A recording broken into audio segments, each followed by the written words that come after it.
안녕하세요. 성경 읽는 시간입니다. 네, 오늘은 어제에 이어서 에스더 4장부터 6장의 말씀을 보도록 하겠습니다.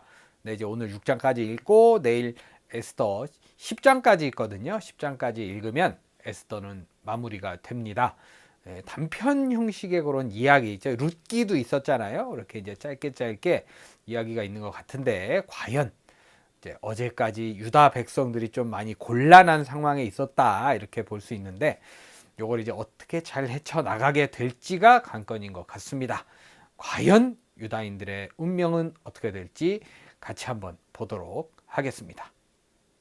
네, 그럼 먼저 에스더 4장의 말씀 보겠습니다.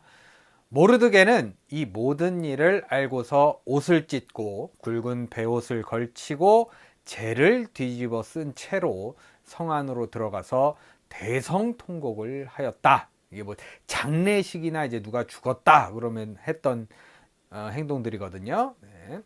그런데 굵은 베옷을 입고서는 어느 누구도 대궐문 안으로 들어갈 수 없었으므로 그는 대궐문 밖에 주저앉았다.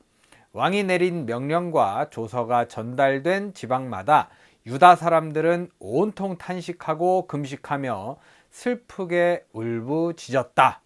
이제 하나님께 기도했다 이런 내용이 없어서 좀 쓸쓸하긴 하네요. 모두들 굵은 베옷을 걸치고서 제 위에 누웠다. 에스더의 시녀들과 내시들이 에스더에게 가서 모르드게가 당한 일을 말하니 왕후는 크게 충격을 받았다. 에스더가 모르드게에게 옷을 보내며 굵은 베옷을 벗고 평상복으로 갈아입기를 권하였지만 모르드게는 듣지 않았다. 에스더는 왕이 자기를 보살피라고 보내준 궁전 내시 가운데서 하닥을 불러서 무엇 때문에 모르드게가 괴로워하는지 왜 그러는지 알아보라고 하였다. 하닥은 대궐 문 앞 도성 광장에 있는 모르드게에게로 갔다.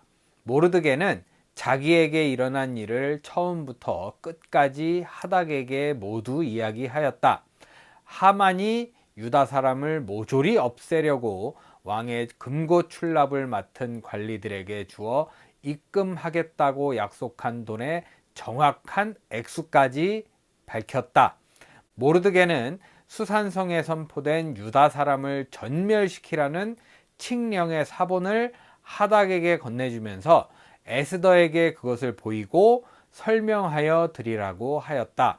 또한 모르드게는 에스더가 직접 어전에 나아가서 왕에게 자비를 구하고 최선을 다하여 자기 결례를 살려달라고 탄원하도록 하닥을 시켜서 부탁하였다.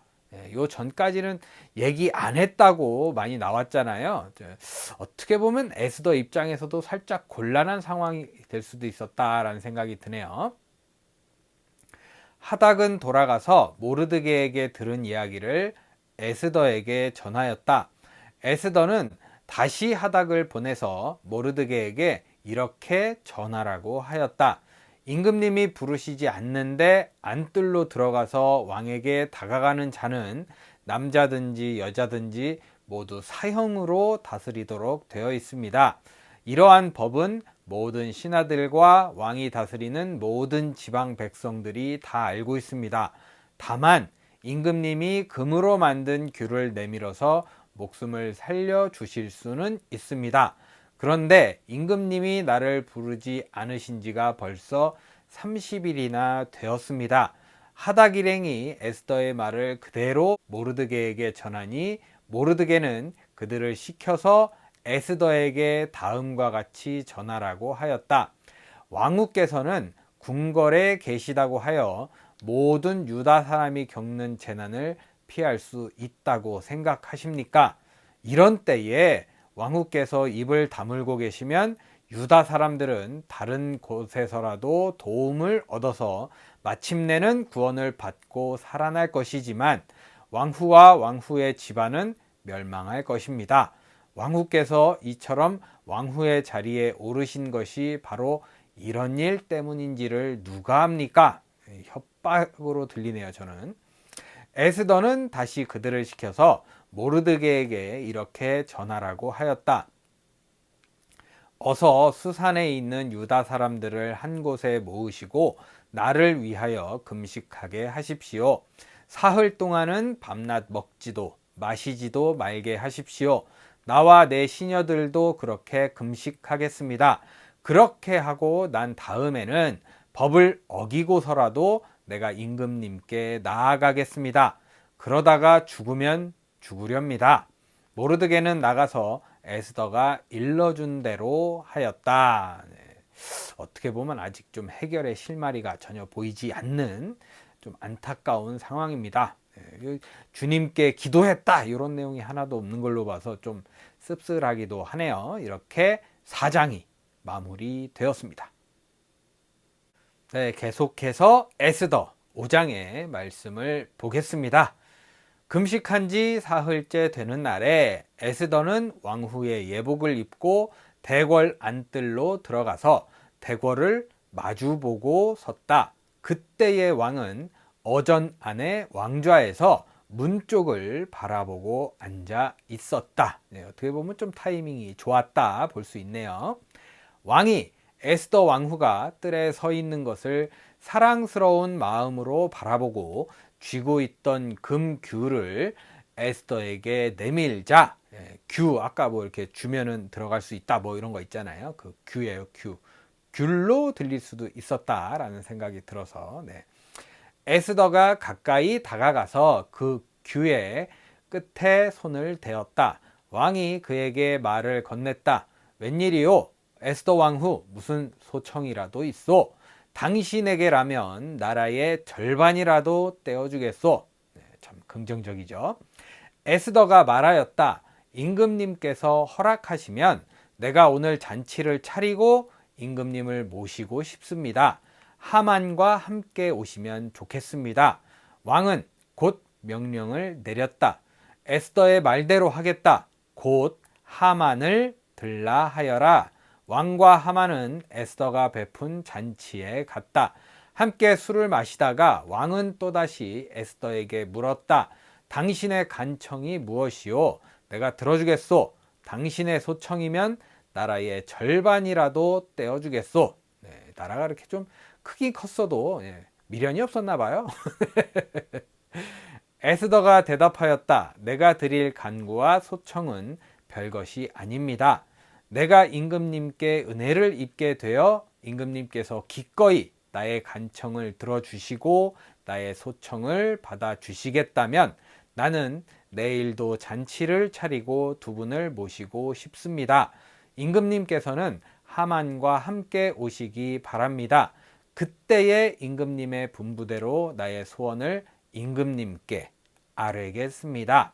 그날 하만은 마음이 흐뭇하여 아주 즐거운 기분으로 대궐을 나섰다.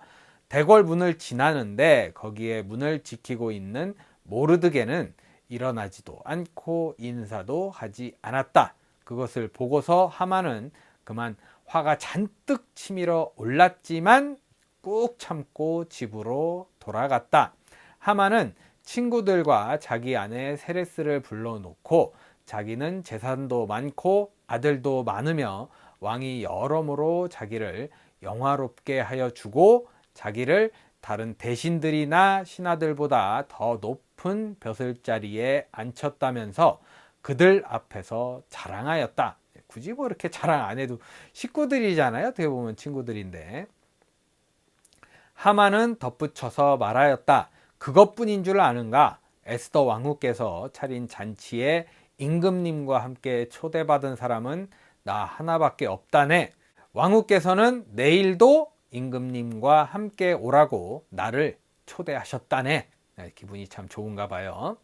그러나 대궐 문에서 근무하는 모르드게라는 유다 녀석만 보면 이런 모든 것이 나에게 하나도 만족스럽지 않네. 그의 아내 세레스와 친구들이 하나같이 하만에게 말하였다.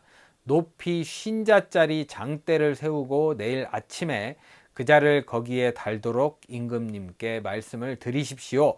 그런 다음에 임금님을 모시고 잔치에 가서 즐기십시오. 하만은 그것이 참 좋은 생각이라고 여기고 곧 장대를 세우도록 하였다. 네, 참 해결은 안 되고 뭔가 있겠죠. 뭐 해결 방법이 있을 텐데 아직까지는 좀 불투명하다. 이해를 할 수 없는 상황이다라는 생각이 들면서 에스더 5장이 마무리되었습니다. 네, 끝으로 에스더 6장의 말씀입니다. 이제 어느 정도 실마리가 풀렸으면 하는 바람이 있네요. 그날 밤 왕은 잠이 오지 않아서 자기 통치를 기록한 궁중실록을 가지고 오라고 하고 자기 앞에서 소리를 내어 읽게 하였다. 실록에는 대궐문을 지키던 왕의 두 넷이 빅다나와 데레스가 아하수에로 왕을 죽이려고 한 음모를 모르드게가 알고서 고발하였다는 내용이 기록되어 있었다. 왕이 물었다. 이런 일을 한 모르드게에게 나라에서는 어떻게 대우하였으며 어떤 상을 내렸느냐? 그곳에 있던 시종들이 대답하였다. 나라에서는 그에게 아무런 상도 내리지 않았습니다. 왕이 다시 물었다. 궁궐들에 누가 있느냐?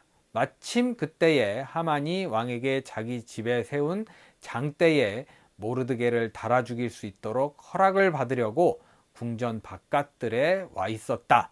시종들은 하만이 뜰에 대령하고 있다고 대답하였다. 왕이 명령하였다. 들라고 일러라. 좀 상황 많이 안 좋아질 것 같은데요. 하만이 안으로 들어오니 왕이 그에게 물었다. 내가 특별히 대우하고 싶은 사람이 있는데 그에게 어떻게 하면 좋을지 말해보시오. 하만은 왕이 특별히 대우하고 싶은 사람이라면 자기 말고 또 누가 있으랴 싶어서 왕에게 이렇게 건의하였다. 임금님께서 높이고 싶은 사람이 있으시면 먼저 임금님께서 입으시는 옷과 임금님께서 타시는 말을 내어오게 하시고 그 말의 머리를 관으로 꾸미게 하신 뒤에 그 옷과 말을 왕의 대신 가운데 가장 높은 이의 손에 맡기셔서 임금님께서 높이시려는 그 사람에게 그 옷을 입히시고 그 사람을 말에 태워서 성 안 거리로 지나가게 하시는 것이 좋겠습니다. 말을 모는 신하에게는 임금님께서는 높이고 싶어 하시는 사람에게 이렇게까지 대우하신다 하고 외치게 하심이 좋을 듯 합니다. 자기 얘기하는 줄 알고 엄청 좋게 얘기했네요. 왕이 하만에게 명령하였다. 곧 그대로 하시오. 대궐 문에서 근무하는 유다 사람 모르드게에게 내 옷과 말을 가지고 가서 경이 말한 대로 하여 주시오. 경이 말한 것들 가운데서 하나도 빠뜨리지 말고 그대로 하도록 하시오. 하만이 왕의 옷과 말을 가지고 가서 모르드게에게 옷을 입히고 또 그를 말에 태워 성안 거리로 데리고 나가서 임금님께서는 높이고 싶어 하시는 사람에게 이렇게까지 대우하신다 하며 외치고 다녔다. 자기가 스스로 이렇게 해버리는 어이없는 상황이 이어집니다. 그런 다음에 모르드게는 대궐 문으로 돌아왔고 하만은 근심이 가득한 얼굴을 하고서 달아나듯이 자기 집으로 가버렸다. 하만은 아내 세레스와 모든 친구에게 자기가 방금 겪은 일을 자세하게 이야기하였다.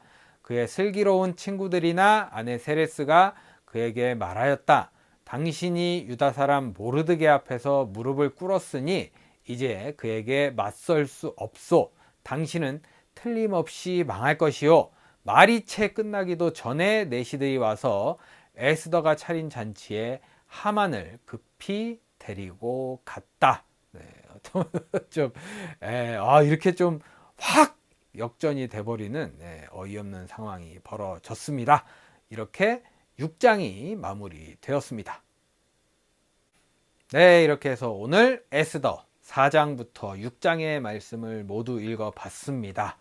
하나님께서 일하시는 걸 보니까 그런 생각이 들어요. 저도 이런 고백을 했었던 것 같은데 어떻게 이런 타이밍에 어떤 이런 상황에서 어떻게 이런 일이 생기지? 라는 이런 기적 같은 일들이 많이 있었잖아요. 우리가 이렇게 지내오면서부터 봐도 감사하고 그때 너무 즐겁고 너무 기쁘고 감사하지 않았어요? 네, 이런 고백 하나님 앞에 기도하면서 이런 즐거운 고백할 수 있는 오늘을 보내는 건 어떨까라는 생각도 같이 들더라고요. 네, 여러분들 오늘 복된 하루 잘 보내시고요. 오늘만큼은 주님께서 베풀어 주신 그 기적 한 가운데서 승리를 외치시기를 기도해 보겠습니다.